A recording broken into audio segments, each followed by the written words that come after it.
Hello students, पिछली video में हमने डिस्कस किया था motion, rest, scalar quantity, vector quantity और डिस्टेंस और डिस्प्लेसमेंट के बारे में। आज हम डिस्टेंस और डिस्प्लेसमेंट से रिलेटेड कुछ प्रॉब्लम्स को सॉल्व करेंगे।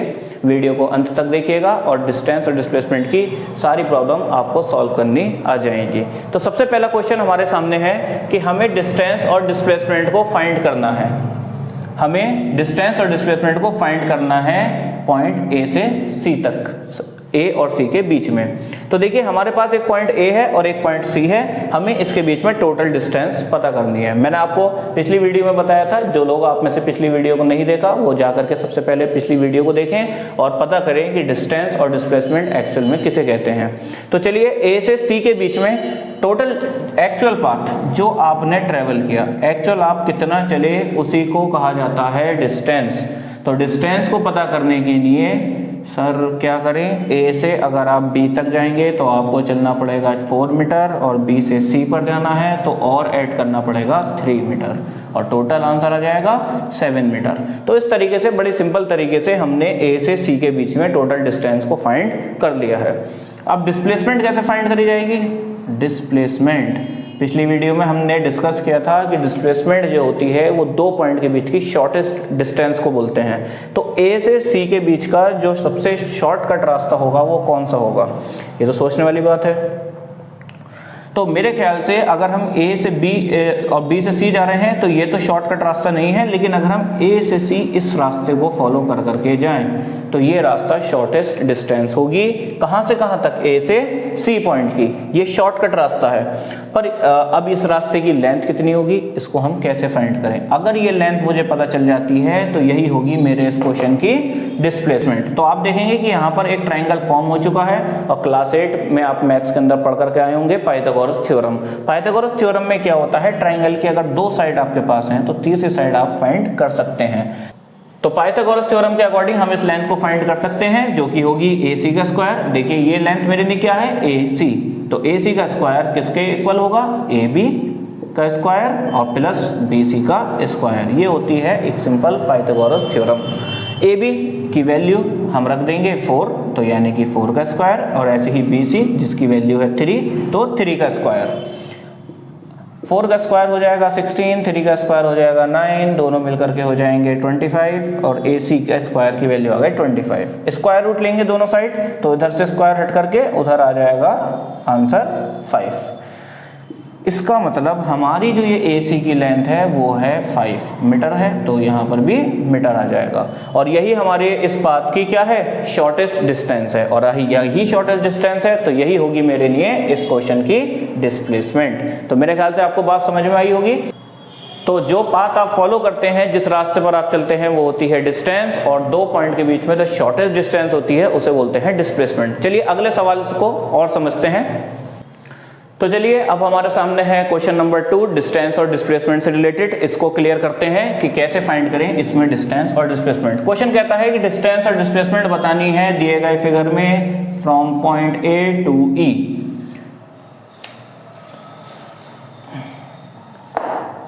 तो इस क्वेश्चन में हमें बताना है डिस्टेंस डिस्प्लेसमेंट दिए गए फिगर में फ्रॉम पॉइंट ए टू ई। तो सबसे पहले हम देखेंगे कि डिस्टेंस कैसे फाइंड करेंगे। डिस्टेंस मैंने आपको बताया था, जितना रास्ता आप चलेंगे, डिस्टेंस जितनी ट्रेवल की जाएगी वही आपकी डिस्टेंस होगी। और डिस्टेंस को कैसे हम ए से चले बी पर 8 मीटर, मैं निकला गड्डी लेकर, मोड़ आया, मोड़ आने के बाद 6 मीटर और फिर और एक मोड़ आया, फिर से 4 मीटर ऐड कर देंगे, फिर एक और मोड़ आया और फिर हम वापस 3 मीटर कर देंगे। कितना हो जाएगा सब कुछ प्लस होकर के? तो मेरे ख्याल से हम 6 और 4 10, 10 और 8 18, 18 और 2 3 21। तो मेरे ख्याल से यहाँ पर डिस्टेंस आ जाएगी 21। तो हमारी इसकी एक्चुअल इस सवाल की डिस्टेंस हो जाएगी 21। तो 21 एक्चुअल में वो रास्ता है जिसको फॉलो करा जा रहा है, जिसको ट्रेवल किया जा रहा है, और वही होगी हमारा डिस्टेंस। पता करते हैं इस क्वेश्चन की डिस्प्लेसमेंट। तो इस क्वेश्चन की डिस्प्लेसमेंट पता करने के लिए मैं आपको पहले बता चुका हूँ, डिस्प्लेसमेंट मतलब शॉर्टेस्ट पाथ बिटवीन 2 पॉइंट्स। तो सबसे शॉर्टकट रास्ता ए से ई पर पहुंचने का क्या होगा? परिंदा बनकर यहाँ से यहाँ अगर हम पहुँच जाएं और फिर यहाँ से यहाँ अगर हम पहुँच जाएं तो मेरे ख्याल से ये रास्ता ए से ई का सबसे शॉर्टकट रास्ता होगा। तो देखेंगे फिर आपको दिखाई दे रहा होगा कि दो ट्राइंगल हमारे सामने फॉर्म हो रहे हैं। फर्स्ट ट्राइंगल में भी हम लगा देंगे पाइथागोरस थ्योरम एंड सेकंड वाले में भी लगा देंगे पाइथागोरस थ्योरम। तो पाइथागोरस थ्योरम जो कि अभी हमने लगाई है उसी को हम दोबारा सेट करेंगे। तो सबसे पहले अगर मैं ट्राइंगल 1 की बात करूं तो ट्राइंगल 1 के अंदर अगर मैं बात करूं पॉइंट के नाम रखूं ए बी सी, तो मुझे पता करनी है ए सी, तो ए सी का स्क्वायर बराबर हो जाएगा ए बी का स्क्वायर और प्लस हो जाएगा बी सी का स्क्वायर। अब ए बी की वैल्यू कितनी है 8, तो 8 का स्क्वायर और बी सी कितना है 6, तो ये हो जाएगा 6 का स्क्वायर।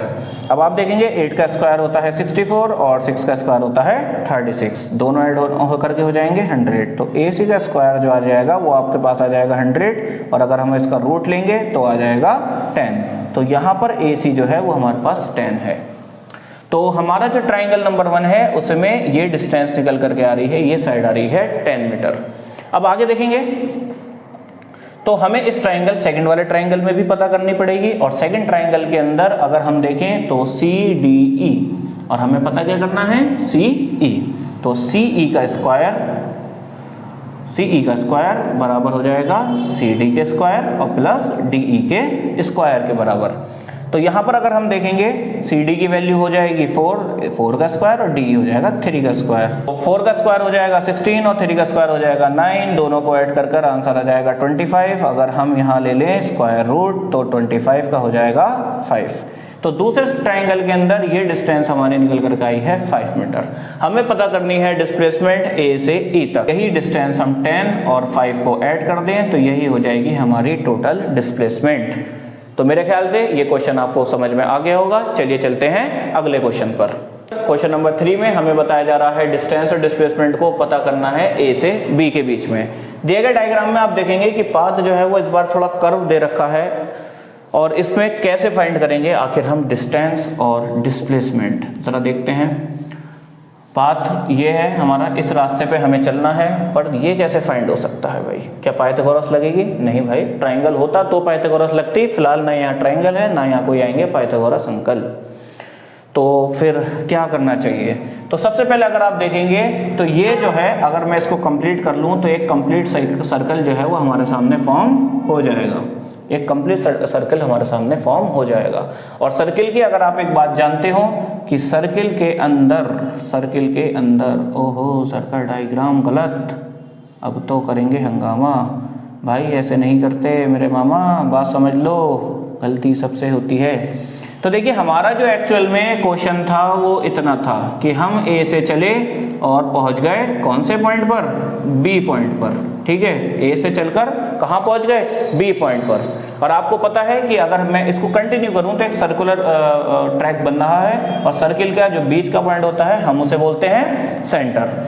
सेंटर से जो ये डिस्टेंस होती है इसी को बोलते हैं रेडियस। तो अगर ये रेडियस है तो ये भी रेडियस, ये भी रेडियस, ये भी रेडियस, ये भी रेडियस, सब कुछ रेडियस ही तो होगा।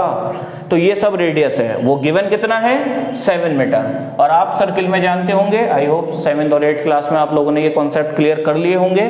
तो हमारे पास जो ये सर्किल है, सर्किल की इस गोलाई को, इस पेरीमीटर को हम बोलते हैं सरकमफ्रेंस। सर्किल की गोलाई सर्किल की क्या कहलाती है? सरकमफ्रेंस कहलाती है। सरकमफ्रेंस का फॉर्मूला होता है 2πr। अरे सर मैथ पढ़ाने बैठ गए भाई, समझो अब मैथ आने वाली है अच्छे लेवल की साइंस के अंदर।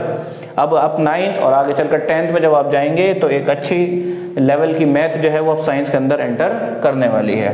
तो इतना बेसिक आप अपना क्लियर कर लीजिए। सर्किल की गोलाई को सरकमफ्रेंस कहते हैं और सरकमफ्रेंस का फॉर्मूला होता है 2πr, जहां r होती है उस सर्किल की रेडियस। मेरे दिए गए क्वेश्चन के अंदर रेडियस जो है वो 7 मीटर है, तो 2π की वैल्यू प्लेस कर देंगे 22/7 और r की जगह वैल्यू रख देंगे 7। 7 से 7 तुम लोगों की पढ़ाई की तरह कैंसिल, तो 22×2 = 44 और इस तरीके से सरकमफ्रेंस आ जाएगा 44। पर ये निकाला क्यों?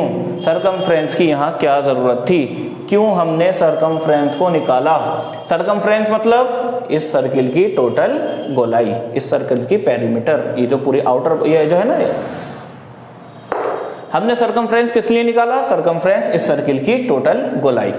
अब हमें कितना ट्रैक है? एक्चुअल में ये तो मैंने सिर्फ एज्यूम करा है, हमारा जो ये सर्किल है ये हमारा सेमी सर्किल है, सेमी सर्कल आधा सर्किल तुम लोगों के दिमाग की तरह तो फिलहाल हम सरकमफ्रेंस पता कर रहे हैं और लेकिन हमें टोटल सरकमफ्रेंस नहीं चाहिए, हमारे पास जो है वो है सेमी सर्कल। सेमी सर्कल के लिए हम क्या करेंगे? अपनी ही सरकमफ्रेंस को 2 से डिवाइड दे देंगे। किससे डिवाइड दे देंगे? 2 से। तो चाहे तो 2 से 2 यहाँ कट कर सकते थे और एक्चुअल में जो हमारा आंसर होता वो होता 22 और ये सरकमफ्रेंस हमारा हो गया इस सर्कुलर ट्रैक का। मेरे ख्याल से अब आपको बात समझ में आ गई होगी। तो असल क्वेश्चन हमारा ये था और उसका ये जो गोलाई है ये है हमारी 22 मीटर और एक्चुअल में रास्ता यही हम ट्रेवल कर रहे हैं, तो यही सरकमफ्रेंस हमारे लिए बन जाएगी डिस्टेंस। आगे हम पता करते हैं इस क्वेश्चन की डिस्प्लेसमेंट। डिस्प्लेसमेंट सर वो तो शॉर्टकट, हाँ बिल्कुल, शॉर्टेस्ट पाथ, ए से बी तक पहुंचने का शॉर्टकट रास्ता क्या होगा? ये तो मेरे ख्याल से शॉर्ट नहीं है, शॉर्टकट रास्ता ये रहा। क्या आप लोग बता सकते हैं कि डिस्प्लेसमेंट यहां पर कितनी होगी? तो देखें शॉर्टकट रास्ते को अगर हम देखें तो ये सर्किल के रेडियस की तरह काम कर रही है और ये भी सर्किल के रेडियस की तरह काम कर रही है। तो रेडियस कितनी गिवन है? 7 मीटर और यहाँ पर भी कितनी हो जाएगी? 7 मीटर। तो 7 + 7 ओवरऑल आ जाएगी 14 मीटर होगी हमारे इस क्वेश्चन की डिस्प्लेसमेंट। आई होप कि आप सभी लोगों को आज डिस्टेंस और डिस्प्लेसमेंट के सभी प्रॉब्लम्स समझ में आई होंगी, सभी का सॉल्यूशन समझ में आया होगा।